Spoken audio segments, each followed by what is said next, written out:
Union Finance Minister Nirmala Sitharaman will address the media again today at 4 p.m. in the second phase of the announcements on the government's Rs 20 lakh crore package, a media report said.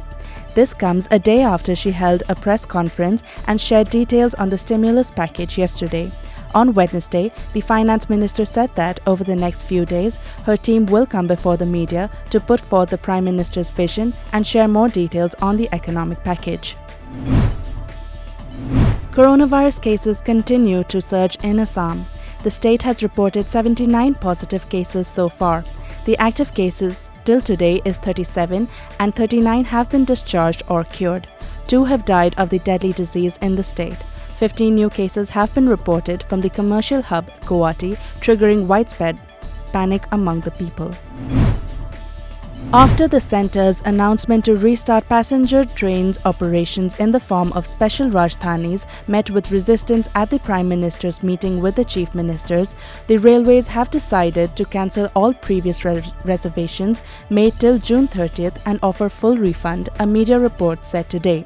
However, the Shramik special trains for migrant workers and the passenger special trains, which started operations from 12th May, will continue operations, it said, citing a railways order. An encounter broke out between militants and the security forces in Jammu and Kashmir's Kulgam district, the police said today. According to a media report, security forces launched a coordinated search operation in the Yamraj area of the South Kashmir district late last night after receiving specific input on the presence of militants, a police official said, and the search operation turned into an encounter after the militants shot at a search party. At least 8 labourers were killed and around 50 others sustained injuries in a truck collision in Madhya Pradesh's Guna late Wednesday night, as per a media report. The labourers were travelling in a truck from Maharashtra to their native place in Uttar Pradesh when it collided with a bus in Guna's Kant PS area last night. A team of Thoubal District Police, including women personnel, arrested a woman along with 1,142 pieces of WY tablet, 74 pieces of SP tablet and Rs 43,700 in cash on the evening of 12th May last. The report informed that the woman was arrested from her residence located at Lilong Turil, Ahanbi Dam Makha in Thoubal District. She has been identified as Zulekha, alias Abim, aged 28 years, wife of Muhammad Ayub Khan. Chairperson of Kakching Kuno Municipal Council, Khumukcham Lema, along with ward members KH Athoba and KH Bankim Chandra, bought vegetables from farmers and distributed to 270 households of Kakching Kuno under Kakching district amid the lockdown today. KH Lema said that due to the COVID-19 lockdown, farmers have been suffering a lot as they cannot sell their produce in the market. The special train carrying around 442 passengers from Delhi and other places arrived in Assam's Dibrugarh railway station of Manipur at 7 a.m. today.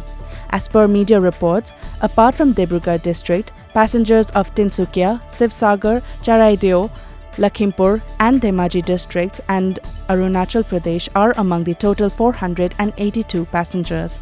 The health officials wearing PPE kits screened the passengers who have arrived in Dibrugarh by the special train.